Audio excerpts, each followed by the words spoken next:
Hey everyone, it's Jodi here. How are you?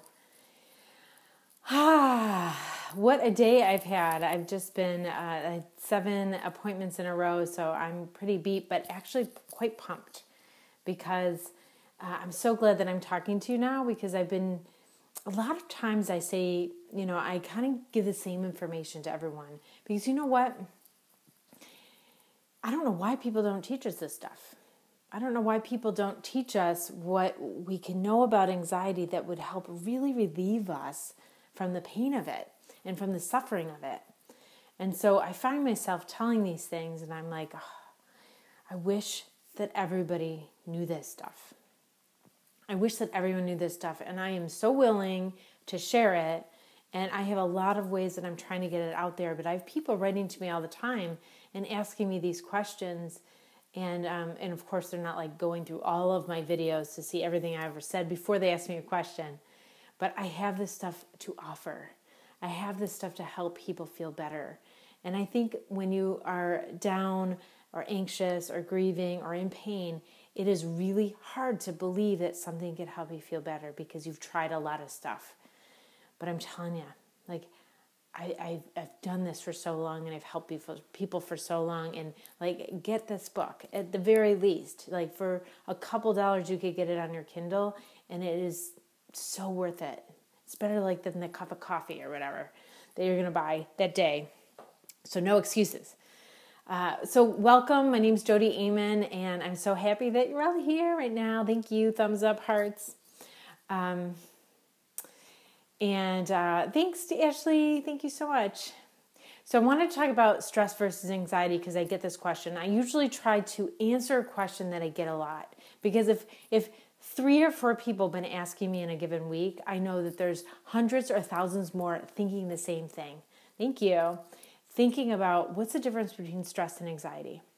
And I got this question, what's the difference between, stress or excessive worry?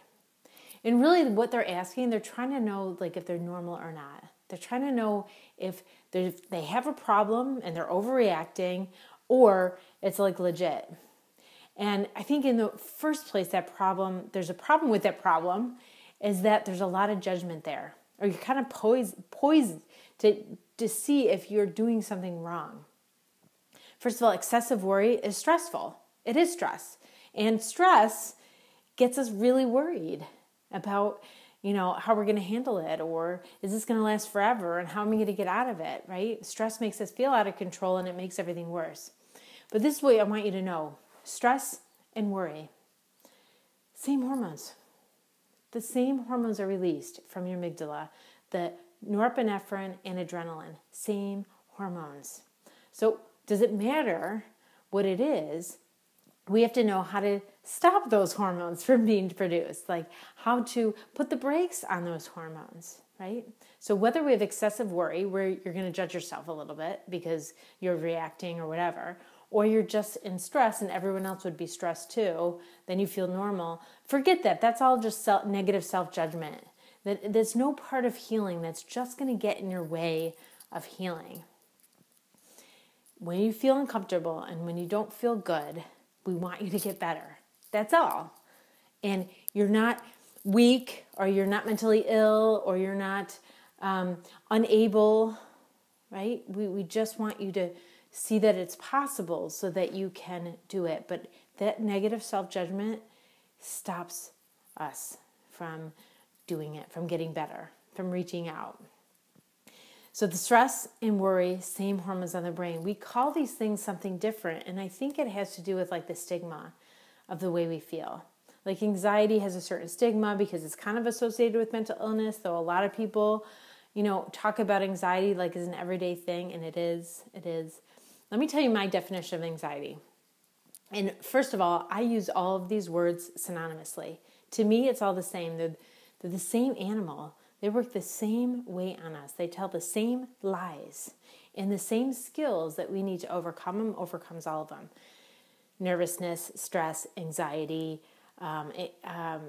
fear, discomfort, embarrassment, all of these things, guilt, doubt, they, in my eyes, are all the same thing because they're affecting us the exact same ways. They're increasing our stress, they're increasing our suffering, and they're lying to us. Thanks for the hearts. Lying to us all the same ways. I love you guys too. My definition of anxiety, and I've never heard this from anyone else, so this is just me, is the leftover fear response when you're not in physical danger. So we know we have a fear response biologically. The adrenaline goes off, the norepinephrine goes off from the amygdala, right, when we are triggered. And sometimes that trigger is not actually a dangerous situation, not literally a dangerous, maybe emotionally it's upsetting, of course, but it's not literally a dangerous situation.